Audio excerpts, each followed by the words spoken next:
This is the story of one of the most iconic aircraft of the Second World War, the Junker Ju-52, which was introduced in 1930 as an elegant civil airliner, but fate turned it into a war instrument when the Nazi regime tightened its control over the company, defying the objections of founder Hugo Junkers. Initially designed for 17 lucky passengers, it quickly took to the skies. The Ju-52 was used by airlines in many countries such as Germany, Finland, Spain and Sweden. In addition, in China it was used to transport mail, and in Canada it was used to transport lumber.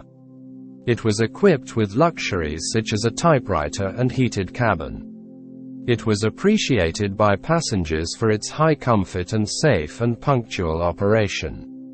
It was able to overcome even the most difficult routes without problems, crossing the Alps and the Andes even at altitudes above 3,000 meters.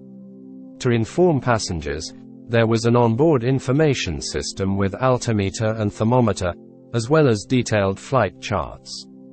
The aircraft, known today as the Ju-52, is the three-engine Junkers Ju-52-3M version, derived from the single-engine Ju-52M model. Its maiden flight as a three-engine aircraft took place on 7 March 1932. It was designed to transport even large quantities of cargo in areas with precarious infrastructure. It required little maintenance, and could land in makeshift airfields with very short runways. In its original configuration, named Ju-52M, it was a single-engine aircraft, but this configuration was later deemed to be undersized, so in April 1931, 2 more engines were fitted. All subsequent Ju-52s were built with 3 radial engines. The production models received mainly 574 kilowatts, 770 horsepower, BMW 132 engines. The aircraft design included a corrugated duralumin metal cladding as a reinforcing element. The corrugation was both a strength and a weakness. On the one hand it provided additional strength, on the other hand it increased aerodynamic drag.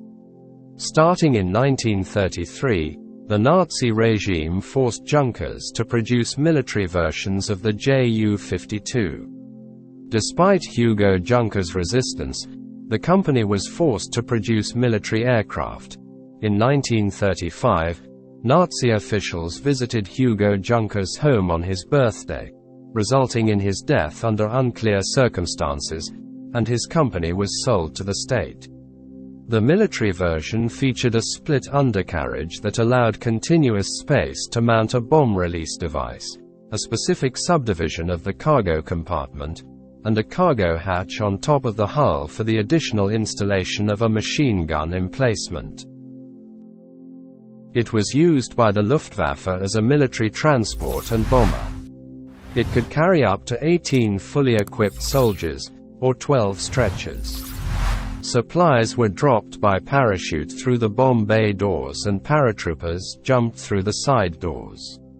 Nicknamed Iron Annie by Allied troops, during the Second World War, the Ju-52 operated in the Spanish Civil War and then in every theater in which Germany was active.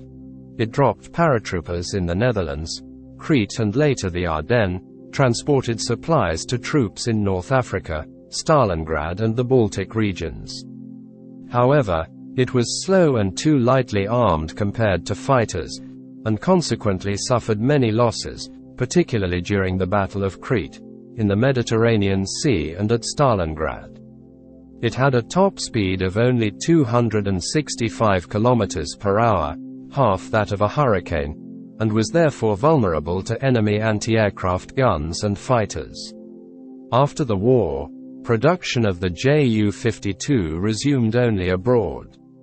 It was built in France as the Amiot AAC.1 Toucan. It was also produced in Spain as the Casa 352. The last Ju-52 served in the Swiss Air Force in the late 1980s, marking a remarkable milestone of longevity with almost 50 years since its first flight.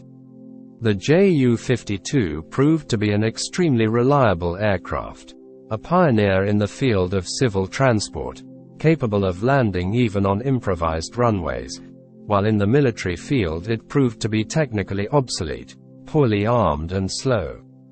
Despite this, 4,800 were delivered to the Luftwaffe between 1939 and 1944.